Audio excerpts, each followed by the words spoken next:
क्या साक्षी भाव में रहना ही आत्मज्ञान है? बिल्कुल नहीं। साक्षी भाव में रहना आत्मज्ञान नहीं है। साक्षी भाव में रहना आत्मज्ञान नहीं है। क्यों नहीं है? क्योंकि साक्षी भाव यह सिद्ध करता है कि मैं साक्षी हूं। और साक्षी किसका होते हैं? जिसको हम देख लेते हैं, जिसको हम देख लेते हैं, समझ लेते हैं। और जब तक देखना दिखाना है तब तक आत्मज्ञान नहीं है। अच्छी तरह समझ लो। आत्मज्ञान किसी और का साक्षी नहीं बनता, यानी खुद को जानता है, वो खुद को समझता है। और क्या है उसका स्वरूप? वो गुरु उसको समझाता है,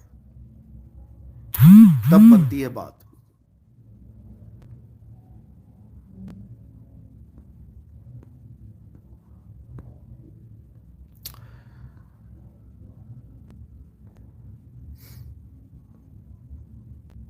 इस बोध में रहना कि मैं आत्मा हूं, क्या यही आत्मज्ञान है?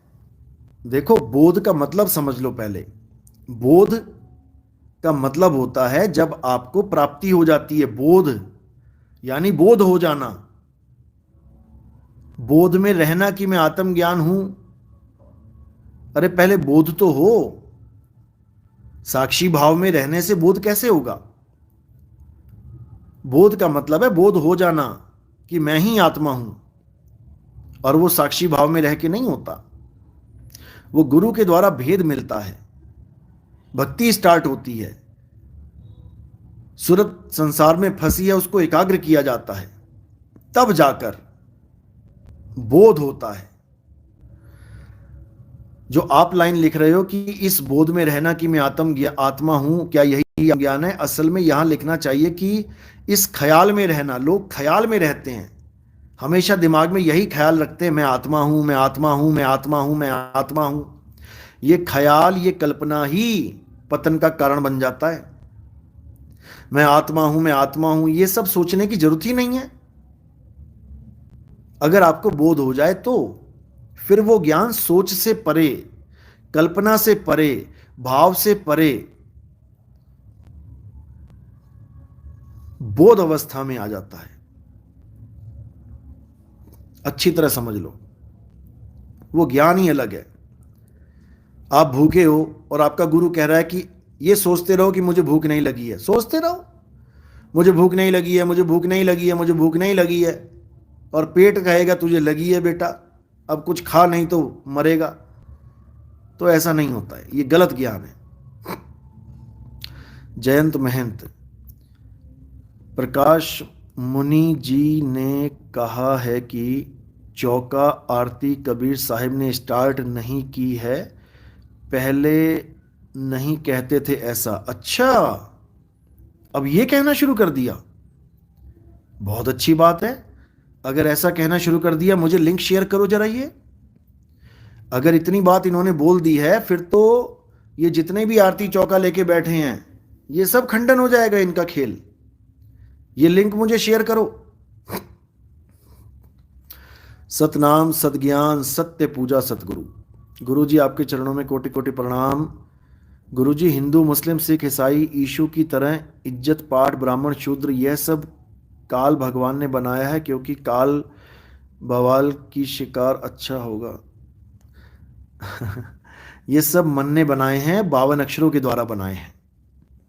52 अक्षर ना होते तो कौन हिंदू, कौन मुस्लिम, कौन सिख, कौन ईसाई कहलाता? कौन से मंत्र जपता? कौन ओम कलियम हरियम शरियम सोहंग ये जपता? कौन सतनाम के नाम पे ओम सोहम सत्य कबीर जपता? कौन सार शब्द के नाम पे ओम सोहम सत्य कबीरा जपता? ये सब 52 अक्षर का खेल है। इसीलिए कबीर साहब ने 52 अक्षरों का खंडन कर दिया। 52 अक्षर जीव आधारा, आदि अक्षर जीव न्यारा। इसी को समझो। वाहे सत सिमरन कहिए, सिमर सिमर नर उतरो पारा। जब तक ये नहीं समझोगे तब तक कुछ होने वाला नहीं है। इसलिए अपनी आत्मा को जानो, उस आत्मा में छुपे परम तत्व को पहचानो, तेरा साईं किसी सतलोक में नहीं बैठा है कि कुर्सी लगा के बैठा है और उसके बच्चे यहाँ दर दर की ठोकरें खा रहे हैं, मर रहे हैं, जन्म रहे हैं।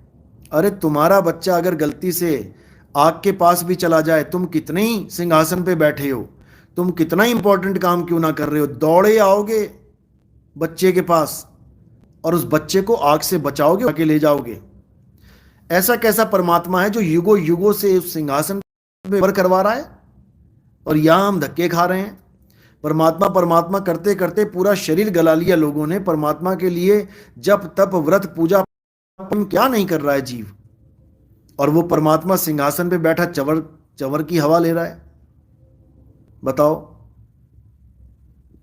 क्योंकि ऐसा नहीं है। परमात्मा कहां है? साहिब कह रहे हैं ज्यों तिल माही तेल है और ज्यों चकमक में आग, तेरा साईं तुझ में है, जाग सके तो जाग। तेरा साईं तुझ में है, जाग सके तो जाग। श्री राम जी, नितिन दास जी आपको किन किन शास्त्रों